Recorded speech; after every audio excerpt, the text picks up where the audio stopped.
A frase "todo mundo tem um preço" está em diversos contextos, tanto na literatura quanto nos cinemas. Seja na hora de escolher uma pílula secreta, ou seja na hora de ser o chefe de uma grande máfia. Citei esses dois exemplos, afinal, nesse livro e também no filme, teremos aí a participação e de peso de dois atores que passaram por esses perrengues aí na cinematografia. Mas deixando de lado esse elenco e indo para o filme/livro, a grande pergunta que tem essas duas obras é se estamos dispostos a vender nossa alma e as coisas que nós acreditamos por um alto preço. E se sim, qual preço seria esse? Está curioso para ver essas resenhas? Então eu peço que você se inscreva nesse canal, é muito importante. Curta esse vídeo e compartilhe com os seus amigos, principalmente aquele amigo que você acha que é bem ambicioso.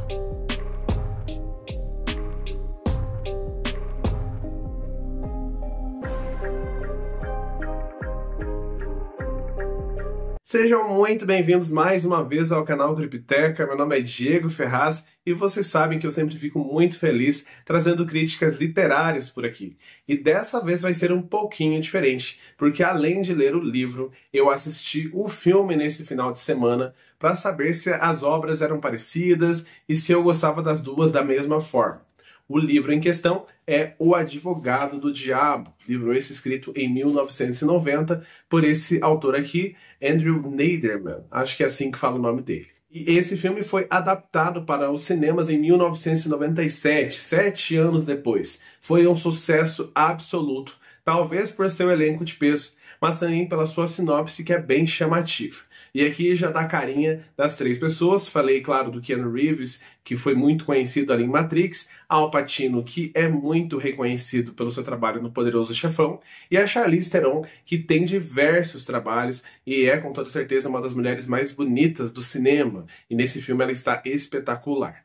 Mas sobre a sinopse, que é aquilo que nos interessa de fato. Aqui a gente vai conhecer o personagem do Kevin Taylor, que é um advogado numa cidade pequena e que ele é um advogado criminalista. E ele pega alguns casos ali muito emblemáticos. O caso que a gente inicia a leitura acompanhando é o caso onde ele está como advogado de defesa de uma cliente que foi acusada de assediar de uma aluna. Ela é professora de ensino médio ali e uma aluna veio com essa acusação junto com outras duas alunas. Então é um caso muito polêmico que levantou várias discussões naquela cidade e claramente é um caso que ele poderia perder com muita facilidade. Só que aqui a gente vê a engenhosidade e também a frieza desse advogado que, ao defender esse caso, consegue ganhar, não sempre sendo pelos caminhos tão amistosos. Então ele vai e confronta mesmo essa criança, deixa ela completamente amedrontada e consegue, enfim, ganhar a sua causa.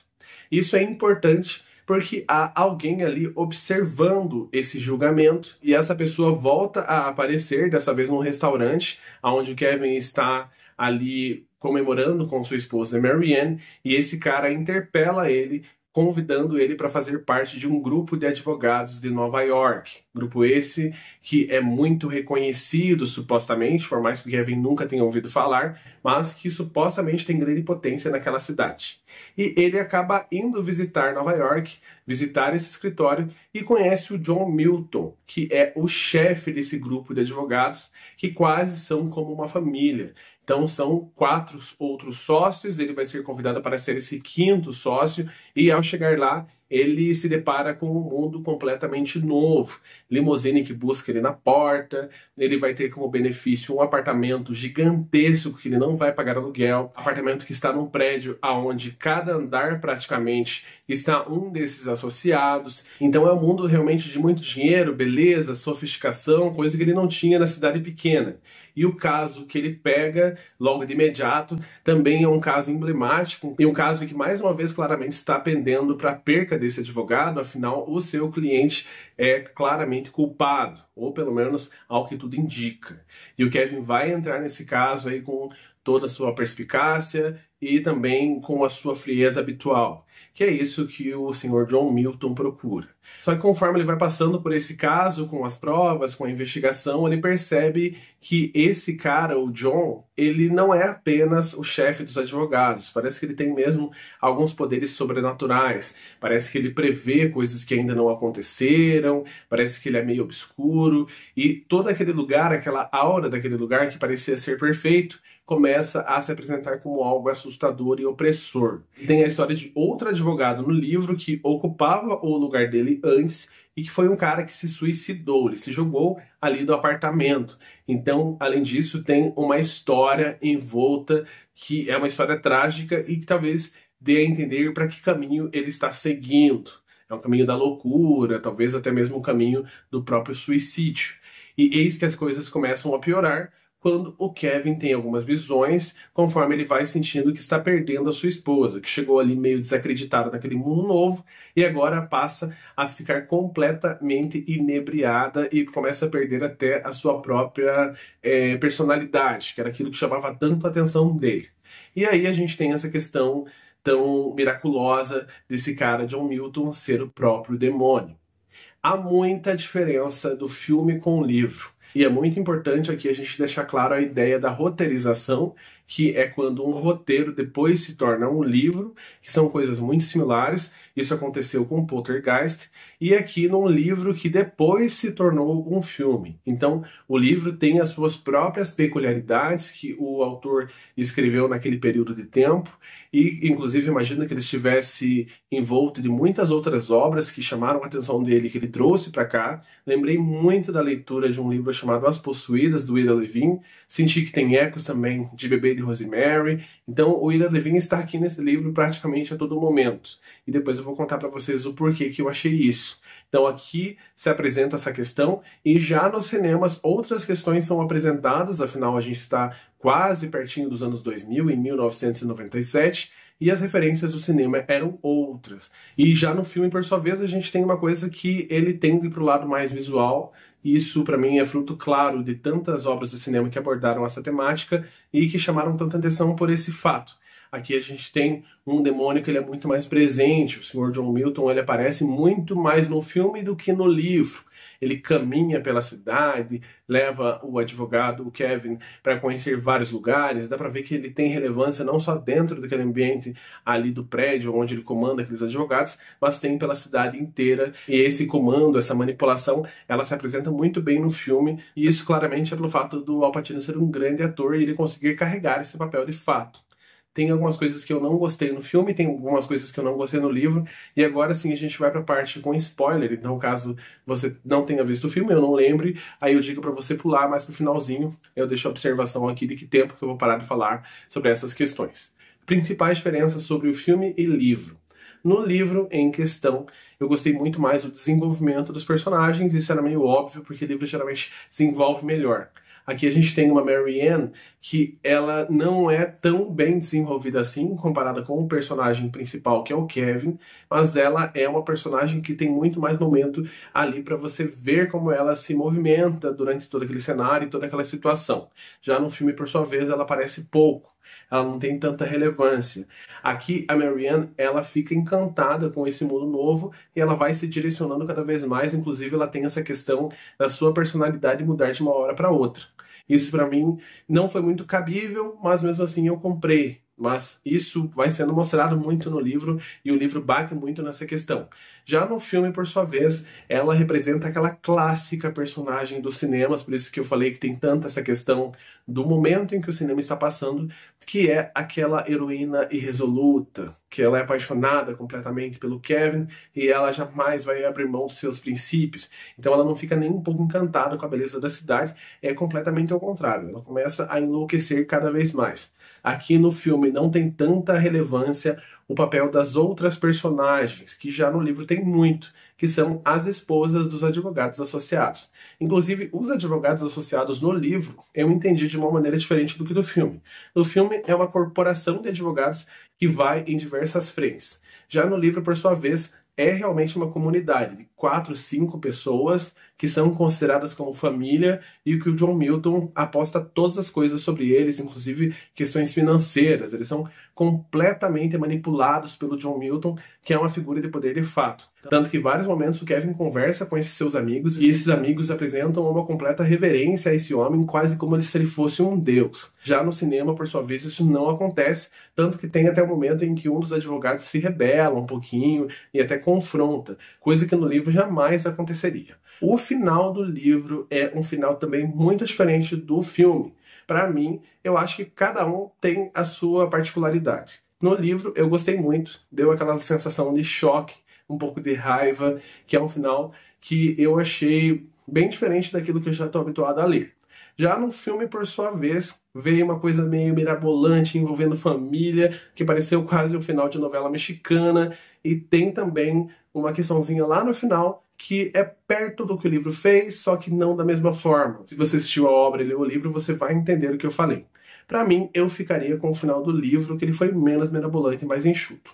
Agora sim, saindo da parte de spoiler e indo completamente para minha percepção. Falando sobre percepção do livro, para mim, me lembrou a todo momento livros que eu li dos anos 80.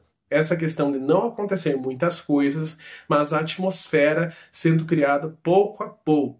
Então aqui a gente fica no romance psicológico mesmo, assim como eu fiquei em As Possuídas, do Ira Levin, e diversas outras obras que eu li daquele período, inclusive A Profecia, que não está acontecendo nada, mas ao mesmo tempo dá a percepção de que quando acontecer vai ser algo muito trágico. Por mais que quando aconteça no livro não seja tão trágico assim dessa forma.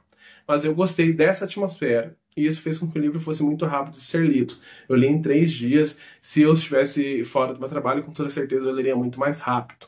Já o filme, por sua vez, ele tem outro tipo de atmosfera. O personagem do John Milton, como eu falei para vocês, ele aparece muito mais em tela. Ele tem alguns momentos de monólogo que são muito chatos, que vão ser os momentos onde ele vai falar sobre religiosidade, sobre Deus, sobre todas essas coisas, e eu achei chato porque são muito longos, e inclusive a questão do próprio áudio, eu assisti dublado, ficou muito ruim.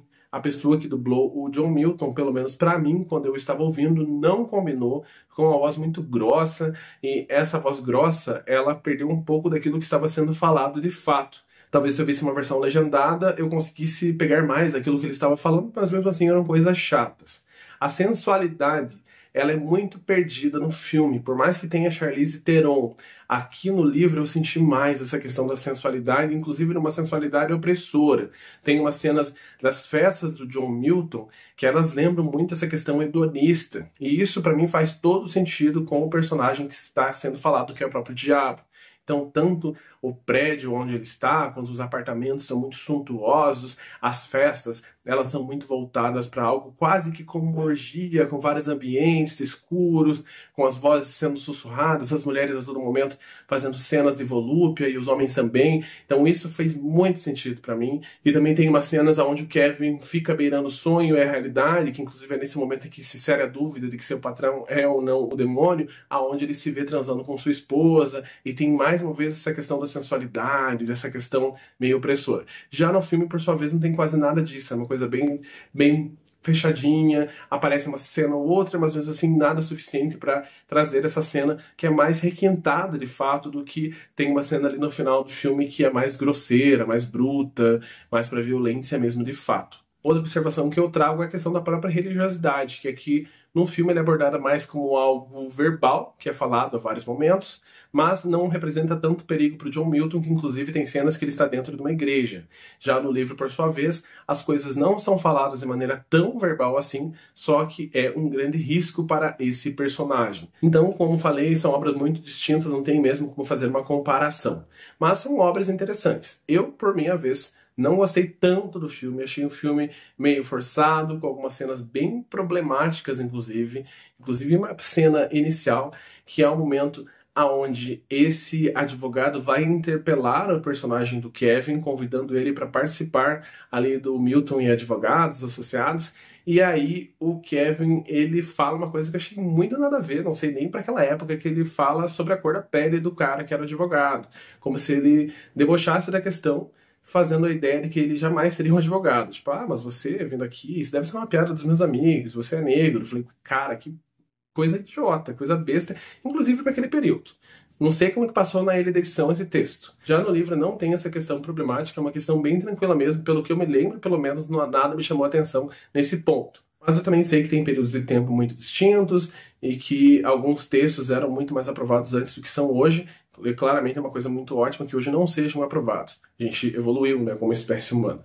Mas é legal ver a ideia do advogado sendo representado como alguém que está ali no caminho para manipular as pessoas, essa coisa mesmo do demônio um pouco mais esperto, que ao invés de ficar possuindo ali adolescentes de classe média alta, ele fica mesmo de fato personificado ali, mexendo os pauzinhos para que os seres humanos percam a sua moral e sua fé, sejam comprados, sejam vendidos, ali que coloquem mesmo em xeque as suas próprias crenças. Isso é muito interessante, eu acho que isso que chamou a atenção dos públicos.